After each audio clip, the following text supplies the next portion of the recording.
So my name is Diane Moy. I'm the Program Manager of the Watershed, which is at 218 King Street, Newtown. So can you tell us a bit about the Watershed? What is it that you actually do here?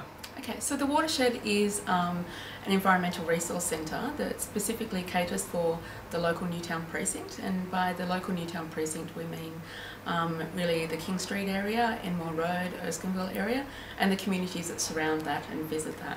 So the Watershed is a jointly operated council project from Marrickville Council and City of Sydney councils, and what we do here is we provide information for the public on environmental services that are available in the local area that both councils run, and we also run education workshops. So we're a community environmental education centre, so we run workshops on things like worm farming, no-dig gardening, natural baby care, home detox, which is about cleaning your house without the use of chemicals.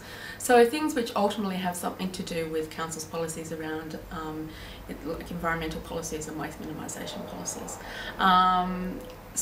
The other thing we do is we operate a program that engages with businesses, so increasing the awareness of sustainability to businesses and promoting sustainable cultures, both businesses who participate in sustainability in some way or who we think are sustainable in some way, but also promoting events, things like Fair Trade Fortnight, so businesses who sell fair trade products, and then also like promoting businesses who do second-hand goods, for instance, because we see that they're keeping goods out of the waste stream as well, and a whole different range of projects. So the Watershed has always had a history of engaging businesses in the area since its inception, and then we run other projects which are sort of new to the type of work which you're doing, such as the bike library, which has probably been our biggest project over the last 12 months, and that's about getting a fleet of cargo bikes up and happening, and about letting the public and businesses be able to trial those and sort of see how bikes can be used for other things besides just cycling from A to B. So it's really about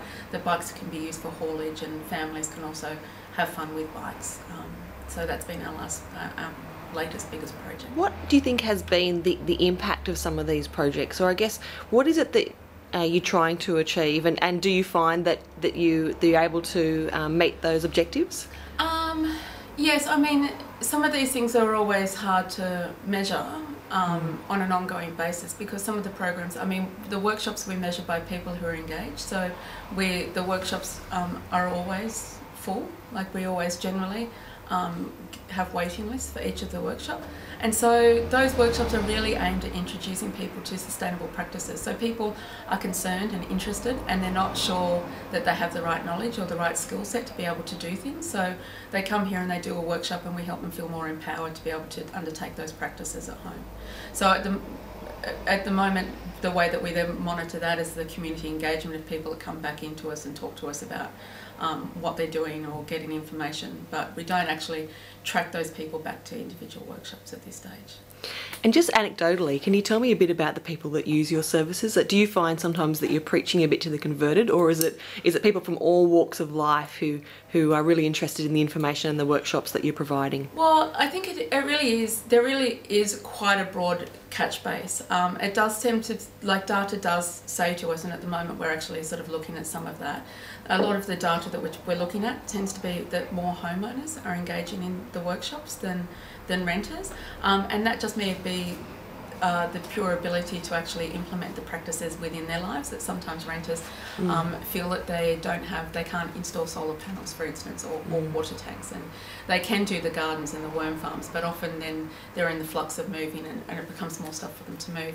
We do have workshop programs that cater for renters. We tend to have more women, but data sort of says that more women in general are involved in sustainability projects and programs. And yeah, the spectrum that we sort of really cater for is from people who are 20 right through until retirees. So we are finding, for instance, with the bike library, it attracts a lot of younger fathers, and obviously then things like baby care and home detox tend to attract mothers who are interested in providing healthy environments for their kids and who are concerned about chemicals in the home and that kind of thing. So the workshops really do cater to a broad range of people. What we sort of find out is people with more expertise tend to come in and want to be connected to projects or programs. So we let them know what's going on, or they themselves are initiating projects which we have information about here and we help connect other people to. Why is this kind of work important? Why is it important that the Watershed is providing this information and these workshops and these programs, but why is it also important that people are participating and that they're educating themselves and that they're changing their behaviours? Well, it's definitely turning people from being passive about engaging in their environment and their local problems into becoming more active in that space. I think that would be, you know, we're sort of trying to hand people the tools to become more empowered in their lives in dealing with the stuff that they're concerned with. So I think that sometimes people feel like they can easily be locked out of systems, you know. What can I do? I recycle, you know. What else can I do?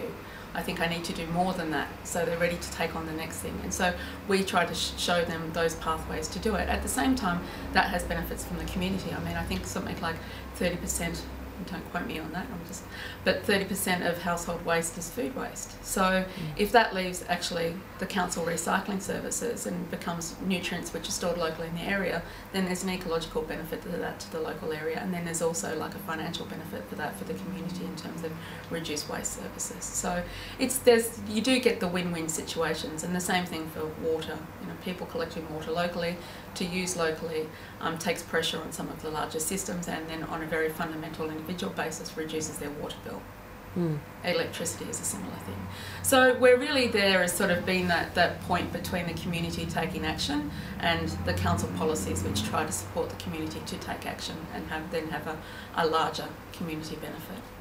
In terms of the individual programs you run, can you tell me probably which one is the most popular? Which one does people really respond to, and you find that you're having to, you know, knock people back because the waiting list is so long? Yeah, there's a couple that are really popular, and I would sort of say probably the one that breaches more than just the workshop activity for us, which is that popular, is worm farms. So it really is people sort of becoming aware that they're feeling uncomfortable about throwing food waste into their bin.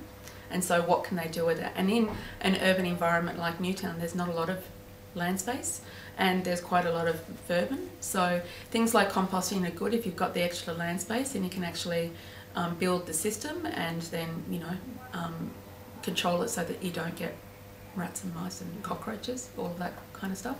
So worm farms are very easy, and they're in the middle. Like compost, we sort of say, are the easiest maintenance systems to deal with food waste, and they also deal with garden waste as well. But if you're living in somewhere that doesn't have a lot of garden waste or dry material to mix in with composting, then something like worm farms is more appropriate. And it's also appropriate for people who live in apartments because you can have it on your balcony. We have one in the shop and it doesn't smell. So it sort of allows people to be able to participate in a space that's convenient for their lifestyle. So they're not actually having to go on this big, you know, maintenance project or, you know, change their backyards to actually do it. It's about sort of understanding how the system works and then helping the system work. And from a business perspective, where have you seen the most engagement from business in terms of responsiveness to some of the initiatives that you've been running? Since our secondhand project, like I Love Secondhand Guide, which is coming out soon, is a map to secondhand shops in the area. And it's not only secondhand shop, but it's also repairers. So that includes people like laundromats who do alteration services, a mechanic that's down the road who fixes people and repairs people's cars, the bike places that fix people's bikes, the record stores, all of these kind of shops that actually are about keeping goods in the economy for longer. So I think that a project like that can actually form a community of retailers that they can also see themselves is that, oh, you know what? We were dealing second-hand goods and we knew that that was sustainable, but now we're seeing ourselves as branded, as being part of a sustainable group of people on King Street. And we always know that King Street was known for this kind of eclectic culture of, you know, vintage shops and clothes shops and second-hand retailers. And sometimes just naming that as being sustainable can actually be really powerful. So we've had a lot of interesting engagement from retailers. Some people like you know, I think he's in his 70s, the tailor that's been here forever, to, you know, some of the younger clothing shops that have moved in and it's great to sort of see a community start to form around those people. So we've yet to see the full impact of that project once we get the maps into the public space, but just even working on it at this level, for us, it's been very rewarding in engaging in conversations with the those businesses.